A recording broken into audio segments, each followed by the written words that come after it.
Assalamualaikum warahmatullahi wabarakatuh.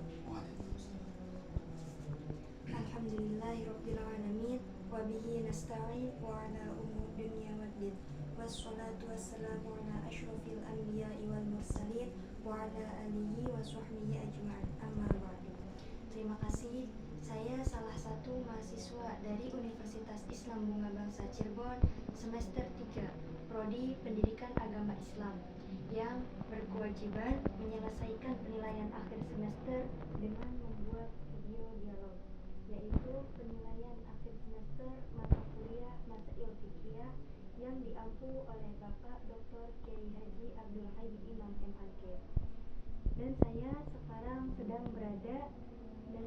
Hasna Mutiara Syala sekarang sedang berada di Pondok Pesantren Thariqatul Jannah Indonesia bersama Bapak Kiai Haji Anwar Musaddad SAG MSI.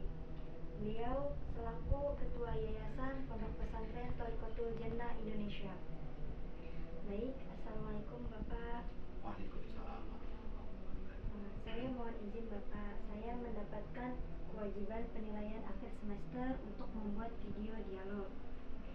Dalam perkuliahan itu Bapak ada mata kuliah Masail Fiqhiyah dengan mengenai bagaimana kita menghadapi persoalan hukum fikih yang sering berhadapan dengan pro dan kontra sehingga tidak lagi produktif.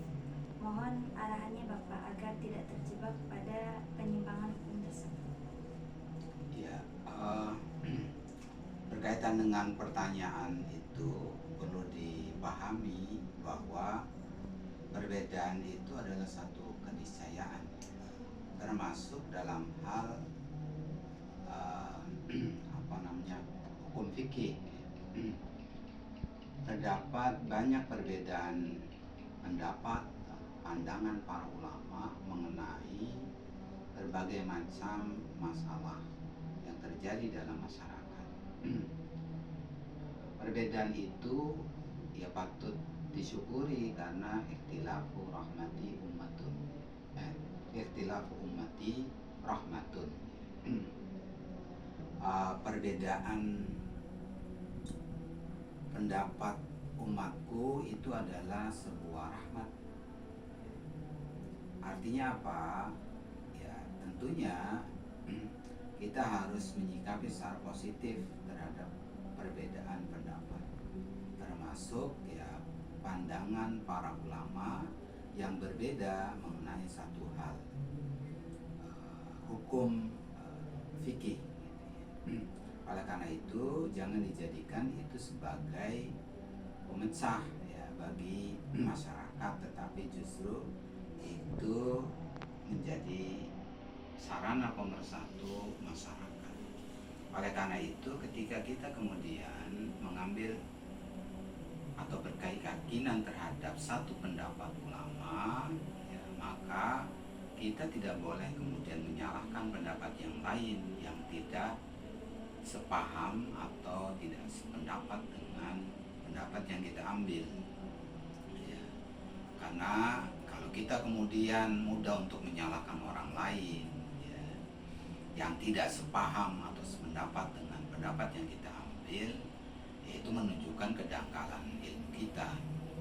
Oleh karena itu ya misalnya adalah kita harus terus menggali ya, keilmuan khazanah keilmuan kita, keilmuan tentang Islam, terutama tentang hukum Islam ya, agar pemahaman kita itu bisa menyeluruh, holistik dan komprehensif, sehingga ketika kita kemudian menghadapi gitu ya adanya perbedaan pandangan pendapat, itu kita tidak langsung menyalahkan ya, karena balik lagi perbedaan pendapat itu satu hal yang alami saja, wajar, dan kita harus menyikapinya secara positif. Mungkin itu ya dari yang bisa saya sampaikan. Terima kasih Ya. banyak atas penjelasan dan pencerahannya Bapak. Bagi kesimpulan dari saya sendiri yaitu bahwa perbedaan itu termasuk keniscayaan dan yang pertama itu kita harus berpikir positif, berpikir dengan pemikiran yang luas, jangan berpikir dengan pemikiran yang dangkal. Karena jika kita memegang salah satu pendapat, itu kita tidak boleh beranggapan bahwa mazhab yang lain itu tidak benar. Dan juga yang kedua, kita harus bisa memahami argumentasi yang lain agar kita mempunyai wawasan yang dalam, pengetahuan yang lebih luas lagi. Dan yang ketiga, dengan adanya perbedaan pendapat, jangan menjadi pemecah bagi masyarakat, tetapi menjadi penyatu bagi masyarakat. Dan perbedaan juga itu ialah sesuatu hal yang lumrah ya bagi kita semua. Jadi terus belajar dan gali ilmu, terutama dalam ilmu fikih ya, karena jangan sampai kita berpikir punya pemikiran yang salah, sehingga kedepannya kita mampu memberi wawasan atau pengetahuan bagi masyarakat. Sekian video ini kami buat, semoga senantiasa memenuhi tugas kewajiban penilaian akhir semester dan semoga bermanfaat serta berkah. Saya tutup, wabillahi taufiq wal hidayah. Wassalamualaikum warahmatullahi wabarakatuh.